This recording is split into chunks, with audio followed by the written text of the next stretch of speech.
ঢাকার উত্তরার milestone school and college এলাকা কয়েক ঘন্টা আগেও যেখানে ছিল ক্লাসরুমের স্বাভাবিক কোলাহল, কিন্তু আচমকায় আকাশ থেকে নেমে আসে ভয়াবহ বিভীষিকা। বিমান বিধ্বস্ত হয়ে আগুনে পুড়ে ছাই হয়ে যায় চারপাশ।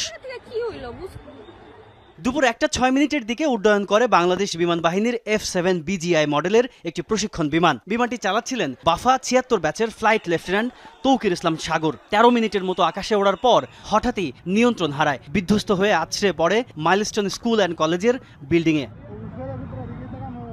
মর্মান্তিক এই দুর্ঘটনায় অনেক হতাহতের আশঙ্কা করা হচ্ছে, যাদের অধিকাংশই কোমলমতি শিক্ষার্থী। এদের মধ্যে কয়েকজন অভিভাবকও রয়েছে বলে জানা গেছে। আহতদের পাঠানো হয়েছে বিভিন্ন হাসপাতালে। জাতীয় বার্ন ইনস্টিটিউটের পরিচালক জানান, এরই মধ্যে অর্ধশতাধিক দগ্ধ রোগী ভর্তি হয়েছেন। এখন পর্যন্ত আমাদের 60 জন যেটা ভর্তি করা হয়েছে, আরো 10-15 জনের ক্যাপাসিটি এখানে নেওয়ার মতো হবে। এরপর ঢাকা মেডিকেল প্রস্তুত আছে পুরোটা। এই পর্যন্ত যা রোগী আসছে আমরা ম্যানেজ করতে পারতেছি এখানে এরপরও আরো 10-15 জন নেওয়া যাবে। বাট ঢাকা মেডিকেল কলেজ পুরোপুরি রেডি আছে, এই বাড়তি রোগীদের ওখানে পাঠানো হবে। এখানে একজন আর দুজন সব মিলে আমাদের কাছে এই মুহূর্তে 3 জনের মৃত্যু সংবাদ আছে। ঘটনাস্থলে উদ্ধার কাজ চালাচ্ছে ফায়ার সার্ভিসের 8টি ইউনিট, আছে সেনাবাহিনী, নৌবাহিনী ও বিজিবি। ফায়ার সার্ভিস জানিয়েছে প্রায় 1 ঘন্টার চেষ্টায় নিয়ন্ত্রণে আসে ঘটনাস্থলের আগুন।